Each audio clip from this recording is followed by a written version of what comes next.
Chris here. In this video, I'm going to show you how to design an intelligent strike weight curve. So this is hammer number 1. It's usually where I start. And the strike weight of this hammer was about 12.2 grams. And I wanted to get it down to 11.5. So I did my typical sanding. I sanded around here, made this a little smaller, and kind of cut this off a little bit right here. And then on the molding, do all the typical stuff.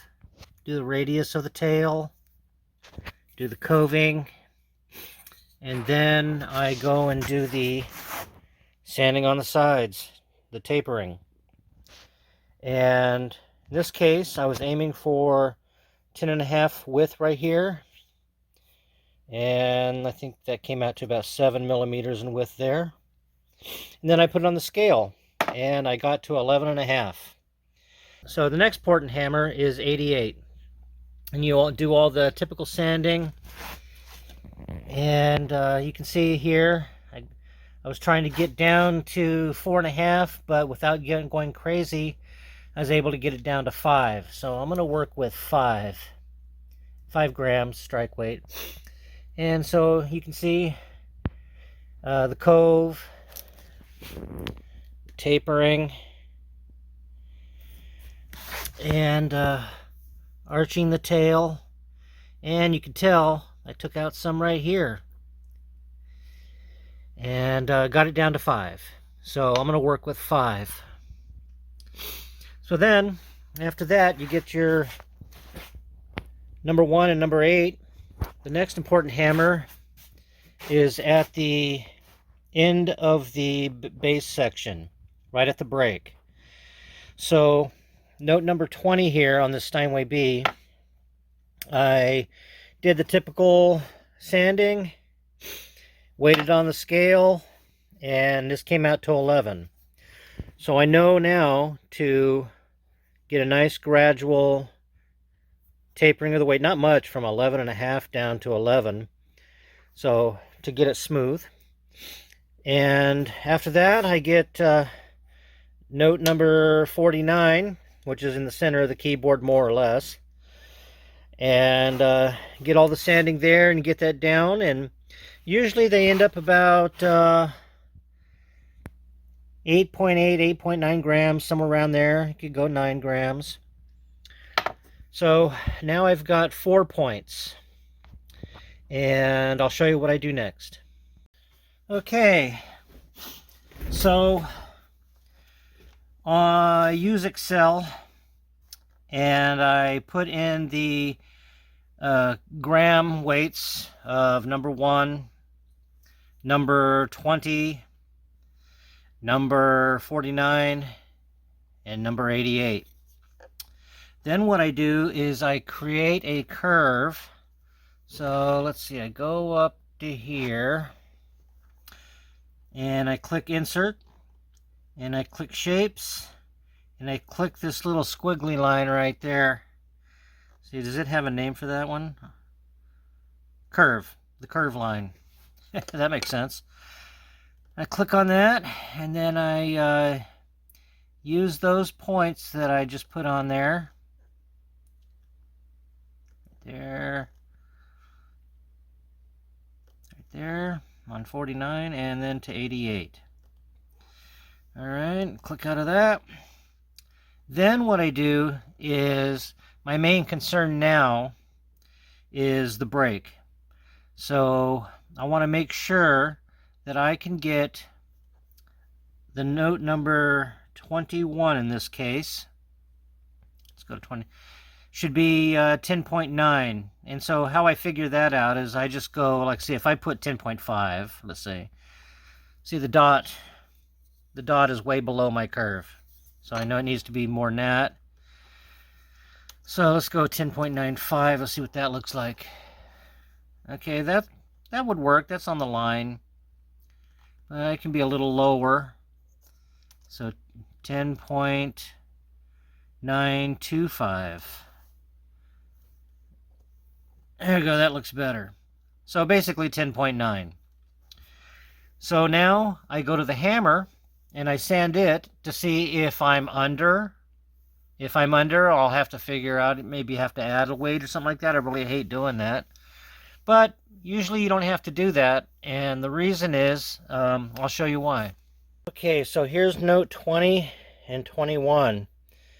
You can see 20, which is from the bass section, is a lot longer. So 20, I made them narrower.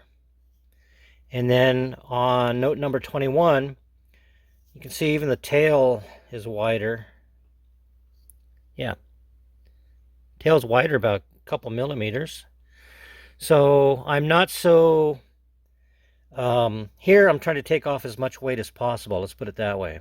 And then on 21, I'm just trying to bring the weight down to a specific number and not trying to get it as lightweight as possible. But the objective is to get a smooth transition in weight from the bass to the tenor. So you take off a lot less. And let's see, this hammer, I believe this hammer was, I think it was 11.5, something like that. So I had to bring it down basically half a gram, whereas on this one, pretty much took it down a whole gram. So anyways, it worked in this case, and I'll be able to build my nice smooth curve, and I'll show you a little bit how I do that. I zoomed in, and let me click it on number 2. There you go, number 2. So now I just plug in numbers and make sure it fits, goes right on the line. So let's see, the last one was 11.5, so let's try 11.45. That could be a little higher. Let's try 7.5. Yeah, 4.7. Let's try 4.8. No movement there. Try 11.49.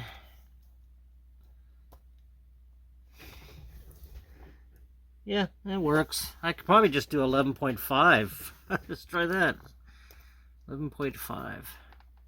Yeah, let's just stick with 11.5 for maybe a couple notes. We'll know, we'll be able to see when it goes, start going above the line. Yeah. A little bit. Okay, now maybe try 11.4. 11.45, let's say. Yeah, it went down maybe too much, which is okay. Let's just stick with that number. 11.45. 11.45. Okay, let's try 11.4. 11.4. Alright, let's try 11.35. 11.35. 11.3. 11.25. 11.25. Let's go 11.2. 11.2. 11.2 on that last one. There we go. 11.2. Let's try 11. Oh, what happened? There we go. That's 11. So 11.1. Okay, 11.15. Okay. Try 11. 11.1 again. There we go. 11. 11.1. I didn't like that.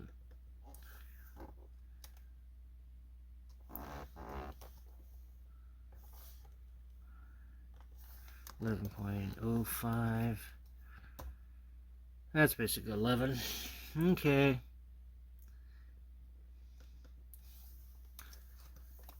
Anyways, you play with it like that, and then you zoom this out. And I do that process through the whole curve and get a nice beautiful strike weight curve. And then I'll have, after that's done, then I'll have a list here, and I sand the hammers and sand them to those numbers, and then I'll have a beautiful, intelligent strike weight curve. And one more thing is the reason I do 49, A49, and go to 88 like that. I usually try 4 grams. In my case, I've played a lot of pianos, listened to a lot of pianos, rebuilt a lot of pianos, and it always comes out that the ones that have the most beautiful trebles up here in the top 2 sections usually have a 4-gram hammer, believe it or not. So I usually aim for that, but in this case, on the Steinway B, without having to go crazy on hammer 88, I'm going to try just 5 grams and see what happens. I can always sand it later. So going from 49 to the top hammer in this curve fashion makes it very consistent. So it's based on tonal characteristics, not on a preconceived curvature. So I'm doing this curve to have the hammers on the lighter side and for a beautiful tone, which is so important up here in these top sections, and then to have a smooth break, and that makes it an intelligent curve. All right, hope you enjoyed this video. Thanks for watching.